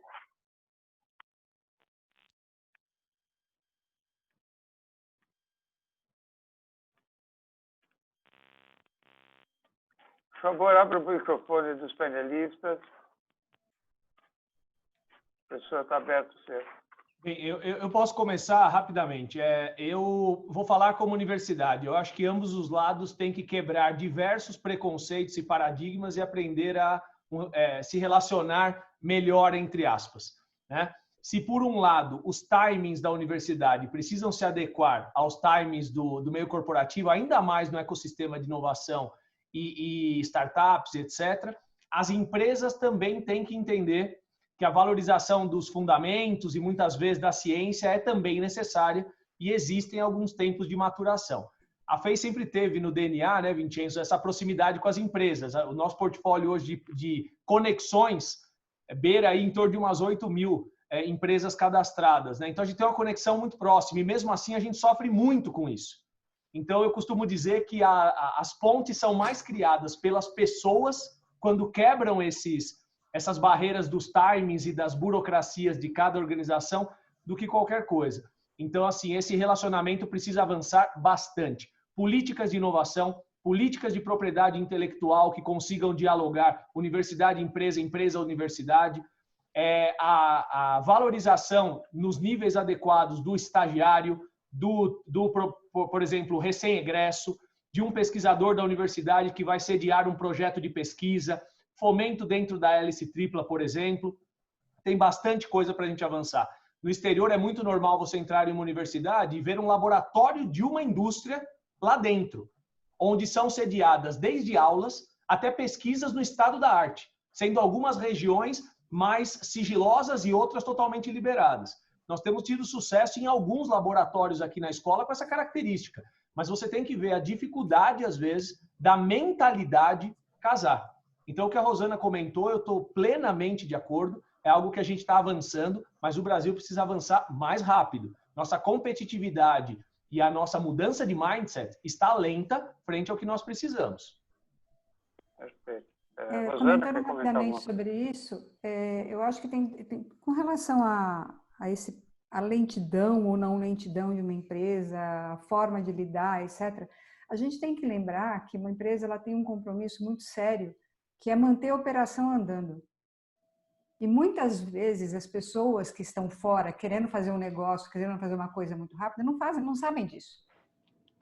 Existem, claro, burocracias desnecessárias, tem coisas relacionadas a testes, há muita coisa que poderia ser mudada para poder otimizar essa relação. Mas uma coisa que eu sempre falo, principalmente quando uma startup vai negociar com uma empresa, coloque-se do lado dele e pense o tipo de responsabilidade que ele tem em colocar alguma coisa funcionando na linha de produção dele. Você não pode simplesmente ir lá colocar e boas, como se fosse uma coisa mais natural do mundo. Ele tem um compromisso com o cliente dele que é muito maior do que a instalação, a colocação de uma inovação ali. A inovação ela tem que ser planejada, ela não pode ser simplesmente colocada com risco, todos os riscos do mundo. Então, ele tem que entender esse lado da empresa. A empresa tem um tempo mais vagaroso mesmo, é natural isso, mas é claro que tem coisas que podem ser otimizadas. Existem uns trabalhos bastante interessantes no relacionamento startup-empresa, são pontos onde essa relação até mesmo comercial pode ser melhorada, jurídico, compras, etc., para poder minimizar ou diminuir o tempo de fechamento de um determinado negócio, diminuir o tempo de um processo decisório. Agora, o que não dá para ser é simplesmente assumir o risco e ir para frente. Uma empresa tem um legado a respeitar, uma startup não tem um legado. Ela está criando algo novo. Ela tem o direito, e ainda bem que tem o direito de errar, porque se ela errar, vai acontecer com ela. Já uma grande empresa, ela tem que manter o passado e pensar no futuro. Por isso que eu falo bastante nos 3 horizontes. Se ela pegar uma coisa disruptiva e colocar hoje, criada por ela mesma, dentro da sua operação, Não vai acontecer. Vai criar um problema tão sério que pode ter um problema de lucro cessante ali naquele momento. É isso que a gente fala o tempo todo. Empatia, coloque-se do outro lado da mesa. E, ao mesmo tempo, a empresa também não pode pensar que ela vai tratar uma startup ou um profissional da mesma forma que ela trata qualquer tipo de fornecedor. Ela tem que pensar que do outro lado tem uma pessoa antes de ter uma empresa, que depende daquilo para sobreviver. E se ela está interessada naquele negócio, ela não pode simplesmente pensar só no próprio bolso. É uma palavra que o Gustavo colocou, que é a cooperação. Entender os dois lados. Os dois têm que trabalhar juntos. Não é uma competição, não é uma competição desenfreada. Eu gosto muito desse conceito porque justamente você acaba tendo que aprender a negociar com uma grande empresa. Isso é uma coisa que a gente faz no nosso processo de aceleração. Trabalhamos bastante com B2B, que é mostrar o outro lado da mesa como é uma venda para uma grande empresa. E, ao mesmo tempo, a gente gosta de trabalhar com grandes empresas e explicar para a grande empresa como é a compra de uma startup. Porque se você não pensar nessa relação, essa coisa nunca vai acontecer. E a agilidade esperada de um lado não é o mesmo tempo de agilidade que é o que o outro pode prover. Então, a gente tem que pensar nisso numa relação startup-empresa. E o profissional, em ambos os mundos, ele tem que entender o outro lado. Essa integração e essa visão, assim, a empatia dos dois lados, eu acho que é fundamental. Realmente, o professor citou também, eu vejo que no Brasil a gente tem um longo caminho ainda para traçar dessa aproximação empresa-universidade, né? Quando a gente olha as universidades do exterior, a gente vê que esse modelo é muito mais comum de ver, principalmente nos Estados Unidos, onde você vê muita integração forte entre empresas e universidades. E aí tem uma pergunta aqui que foi colocada também para o professor, né? Qual foi a grande mudança que a PEI fez nos últimos 2 anos no currículo de cursos de engenharia? É uma pergunta que veio não tem o nome aqui de quem fez a pergunta, mas ok, do Arcanjo que fez a pergunta. Isso. Vamos lá. Bem, é o seguinte, eu vou aproveitar e já vou comentar uns outros pontos que a gente junta várias respostas aqui que eu vi perguntas no chat. Primeiro, a Rosana comentou uma coisa agora sobre o equilíbrio. Se nós colocarmos uma disrupção dentro da linha de produção, você quebra eventualmente a operação. E a Marie fez um comentário sobre a relação das gerações diferentes, né? Um jovem profissional com um profissional mais sênior. Tudo isso, na nossa visão aqui, eu falo muito para os estudantes, é nós aprendermos a equilibrar, seja na estratégia, na operação, sustentação com disrupção. Isso é essencial. Tem algumas visões, seja de projeto, seja de desenvolvimento, que são de sustentação. São projetos de mais longo prazo, etc. E tem a disrupção que acontece junto. Eu digo isso porque hoje, numa perspectiva, mesmo sendo engenheiro, em planejamento estratégico, se eu não mesclar o que é a minha sustentação, naquele contexto de vaca leiteira, da formação da pessoa que vai estruturar soluções já consolidadas na sociedade, etc., com as disrupções, que é o profissional do amanhã, com uma mentalidade desse conceito de empreendedorismo mais amplo, etc., eu não conecto as coisas. Eu não atendo hoje e não atendo o amanhã da mesma maneira. Então, isso aí era só para comentar um pouquinho e, claro, vem junto com a experiência que essas pessoas de diferentes gerações trazem, que, minha opinião particular, se nós não coexistirmos o jovem com o sênior, não tem chance de sucesso, tá certo? Eu acho que é uma colaboração mesmo forte. Indo a essa resposta, o que a gente tem feito efetivamente nos últimos anos? Nós constituímos em 2016 um conselho orientador de inovação com aproximadamente 15 CEOs de grandes empresas, e estes CEOs nos ajudaram a desenhar um projeto de inovação na perspectiva institucional da FEI, de como o mercado enxergava a necessidade de transformação cultural, digital, agenda de futuro pautada pelas megatendências. Eu era o head de inovação na época. Então, nós fizemos esse desenho com 15 CEOs ou vice-presidentes de grandes empresas. Em paralelo, nós trouxemos isso para um pilar de curricularização. Sendo bem objetivo, os currículos, eles foram transformados para currículos desenhados por competência, não mais currículos por conteúdo. Isso, qualquer que seja a diretriz curricular, vai ser alterada nessa linha, menos conteudismo e problema bem estruturado e mais competências ativas, competências técnicas, competências comportamentais. Acreditem, viu, Vincenzo, é um desafio enorme. Avaliar por conteúdo é fácil. O professor dá uma aula mais protocolar e avalia por uma prova, probleminha bem estruturado. Avaliar por competência e desenhar currículos por competência é um desafio. Nós levamos 2 anos e pouco. Foi esse trabalho que chamou a atenção da ABENGE, que é a Associação Brasileira do Ensino de Engenharia, e da CNI, e a FEI participou como uma das 2 instituições nacionais aí por todo o processo. Em alguns momentos teve muitas outras instituições, mas no começo e no fechamento do documento das novas diretrizes, foi a FEI e mais uma escola. Outra coisa, a inovação entrou do começo ao fim como fio condutor. Além daquelas questões de mega tendências que eu comentei com vocês, nós fizemos 2 mudanças essenciais. Tem projetos integradores e multidisciplinares em todos os semestres. E não é para dizer que tem uma cadeira lá, uma disciplina, não é isso não. Os componentes curriculares têm que conversar efetivamente. E sempre as problemáticas são ou demandas da sociedade, ou mais para frente do curso, demandas de empresas. Eu vou dar um exemplo concreto do primeiro semestre. A integradora chama-se Práticas de Inovação. Então, o aluno é apresentado a Megatrends, ele é apresentado ao domínio do processo inovador e quais são as principais ferramentas, desde a ideação, depois seleção das melhores ideias, como engenheirar, como pensar em MVP, etc. E eles vão em busca de demandas reais. No primeiro semestre, no fim do primeiro semestre, eles têm que entregar um primeiro pitch, que é, entre aspas, uma primeira versão de um MVP. E no final do primeiro ano, o MVP mesmo, pensando em como escalaria, mercado, etc. Olha, nós começamos os cursos novos em 2019. Caiu o nosso queixo quando nós vimos as primeiras apresentações. Vou te dar 2 exemplos.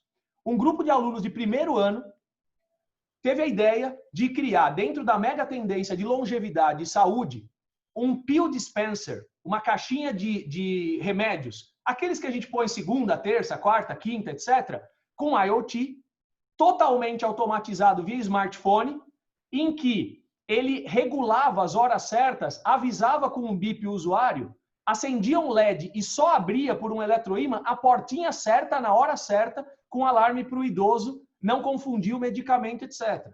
Então, coisas muito interessantes e disruptivas. Depois a gente descobriu que tinha. Isso já existia, etc. Mas, assim, é muito bacana um aluno de primeiro semestre ter essa ideia, ir no nosso Maker e prototipar um negócio desse, construir. Segundo, eles bolaram um aplicativo para pessoas com limitação de visão, cegos, né? Pessoas cegas, que esse aplicativo era conectado nas linhas do metrô, ônibus, etc., e ele passava para essa pessoa os momentos em que o ônibus e metrô deveriam chegar, etc., para ajudar. E quando a pessoa entrava no ônibus, por GPS, ele achava no Google Maps onde o ônibus estava passando, ligava no Wikipedia e contava para a pessoa por áudio os pontos turísticos da cidade de São Paulo pelos quais a pessoa estava passando. Quer um impacto mais bacana na sociedade? Primeiro semestre, primeiro ano. E aí, o que mais? Essas práticas começam a se intensificar ao longo do curso.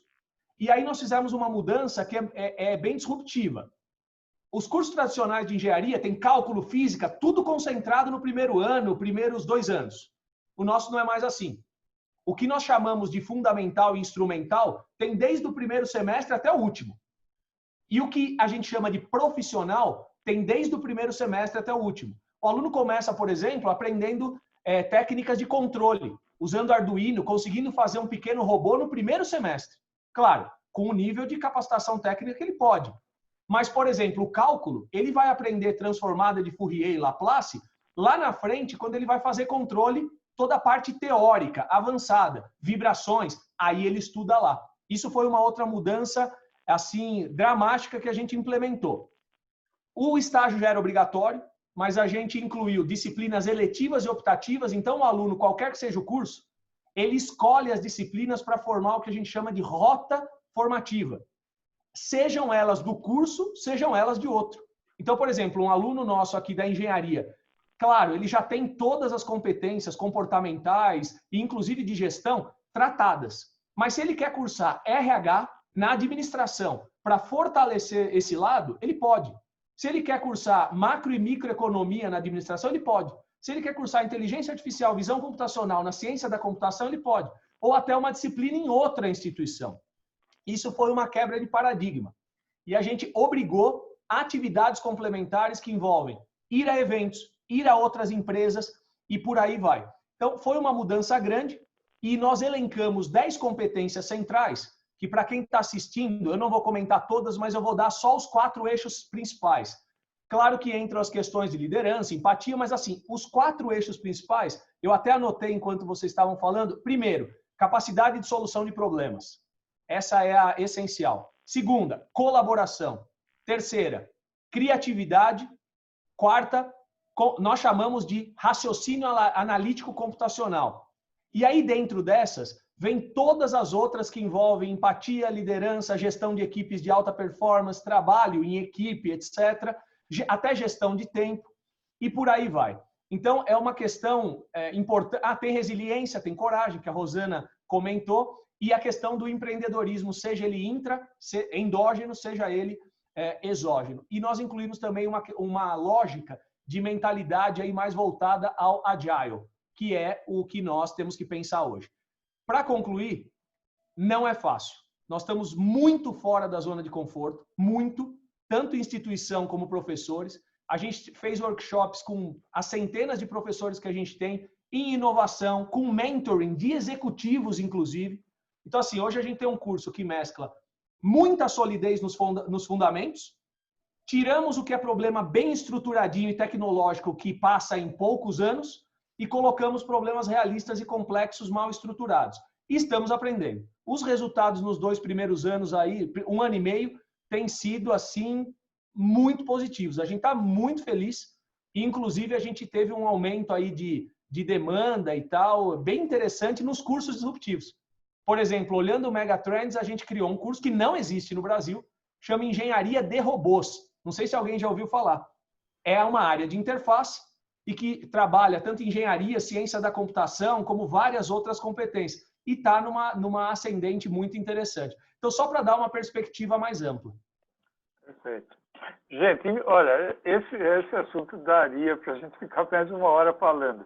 Nós já estouramos 7 minutos aí do nosso tempo que nós tínhamos, mas eu ainda gostaria de, antes de finalizar, ver se a Mary gostaria de fazer mais algum comentário, complementar, a Rosana também, o professor. Mary, você tem mais algum ponto que você gostaria de estar complementando? Microfone da Mary.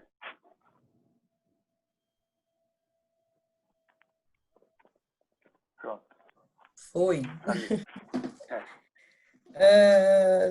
Eu queria, na verdade, agradecer também por toda essa troca de experiências, de informação e falar que a Siemens ela está pronta para as universidades, para os universitários. A gente tem um departamento para apoiar vocês, assim como as startups também.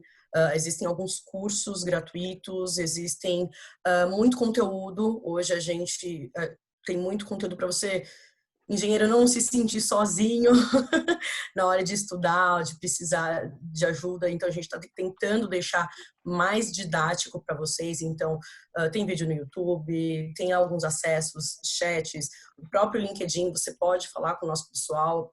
O pessoal sempre responde, né? Enfim, existem alguns departamentos que já são dedicados a isso e qualquer apoio para a empresa, para o universitário, para as startups, a gente está disposto. Afinal, a gente faz tecnologia para facilitar a vida de todos, inclusive a nossa vida também, e para a gente ser feliz, né?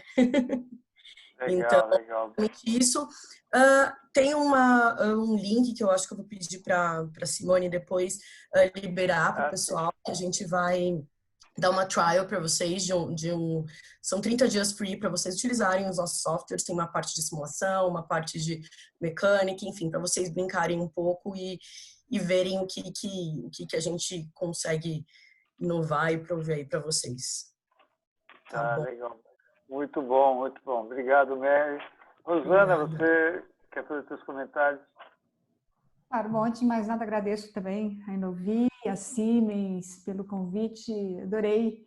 É um tema que é até engraçado, porque quando vocês conversaram, quando a gente conversou a primeira vez, eu fiquei pensando, o que eu vou dizer nesse tema, né? E no final das contas, acaba sendo a busca desta pessoa que vai buscar a inovação. A gente não está falando mais de uma empresa, a gente não está falando de uma startup, é de uma pessoa que vai buscar a inovação.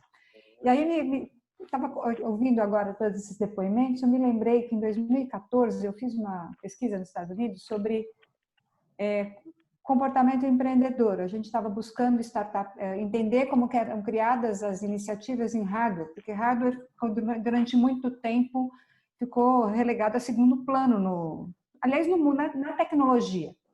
E eu gosto muito da área, eu acabei sendo contratada para fazer uma pesquisa desse tipo, inclusive agora saiu a segunda fase dessa pesquisa, 5 anos depois eu revi o que eu tinha escrito.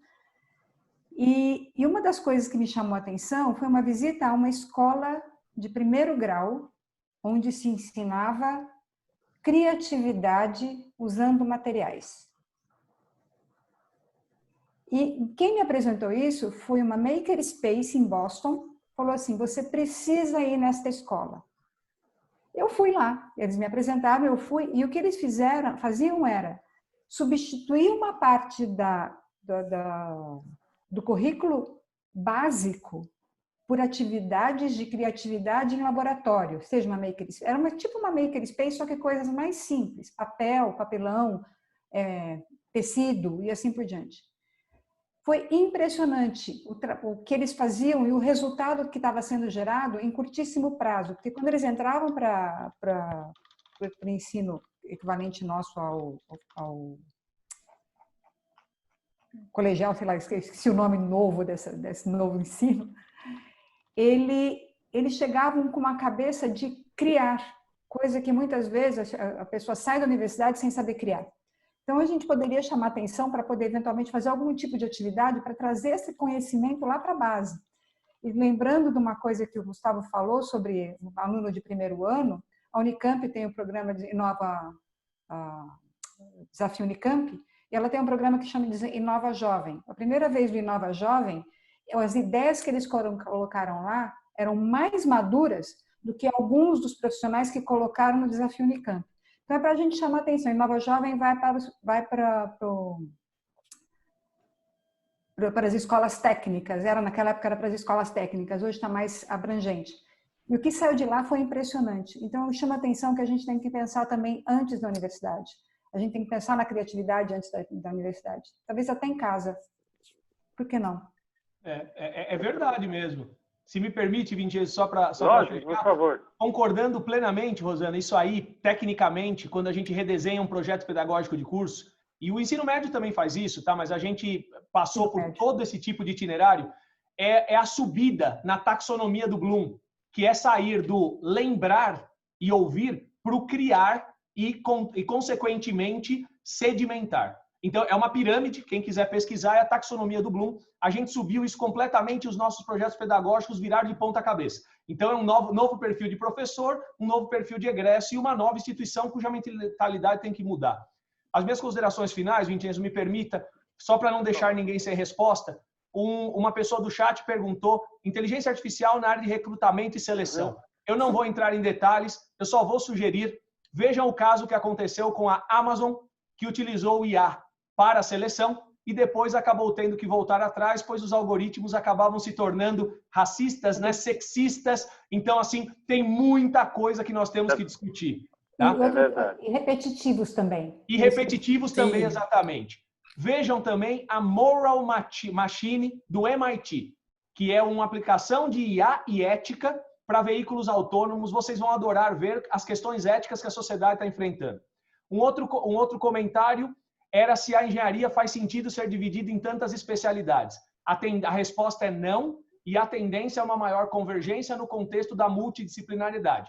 O que eu garanto é que, fazendo as engenharias mais conhecidas em escolas que estão bastante antenadas às visões, essa coexistência, essa multidisciplinaridade vai existir em todos os cursos, a formação vai ser excelente. até porque os TCCs já são todos combinados, os projetos a gente obriga que tenha essa interação.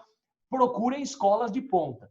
Outro, se os ODS, Objetivos 2030, Desenvolvimento Sustentáveis, têm que ser observados completamente e vocês vão ver que eles batem muito com as megatendências. E última, o Gabriel Aquino, que eu tenho o prazer de receber aqui, ele é aluno da FEI, comentou no chat, ele queria umas explicações sobre engenharia mecânica, mobilidade, etc. Gabriel, aqui não teremos tempo, mande um e-mail para o reitoria@fei.edu.br, vai ser um grande prazer, inclusive, fazer um call com você, tá bom? Um grande abraço, sucesso no seu curso. Vincenzo, obrigado. Muito bom, muito bom. Gente, olha, realmente eu por mim seguiria mais um pouco, mas a gente realmente tem que respeitar o tempo.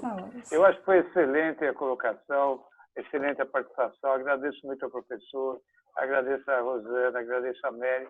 Eu acho que a gente trouxe realmente informações para provocar uma reflexão de todos que estão participando aqui. Realmente, a questão da inovação, ela é um tema empolgante, muito tem se falado, muito tem se discutido. E a gente, como eu digo, em termos de hoje, por exemplo, voltando só para o nosso mundo aqui de Novi, a gente tem um propósito, né? E acho que hoje nós cumprimos o nosso propósito, que é fomentar o empreendedorismo, a inovação, realmente através da inspiração. Esse foi um evento inspirador nesse sentido, né? Eu queria só dar uns recados finais aqui para todos. Essa série que nós estamos iniciando hoje, chamada Tomorrow, né? Ela é uma série que nós teremos outros webinários, já temos um novo marcado para o dia 24 de setembro, portanto, fiquem atentos às nossas redes sociais, que nós estaremos divulgando em tempo hábil esse novo evento, onde nós vamos tratar de um dos pontos que é essa mudança de paradigma que o professor Gustavo colocou, que é da colaboração.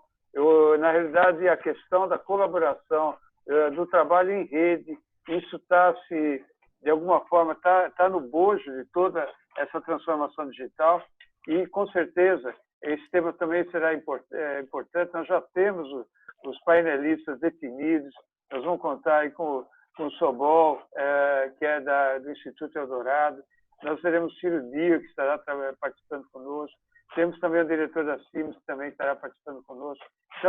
Já temos um novo evento que está sendo programado, acompanhe as mídias sociais e vocês vão poder estar sabendo os próximos passos que nós daremos. Mais uma vez, realmente, muito obrigado a todos os painelistas, muito obrigado a vocês que ficaram até agora.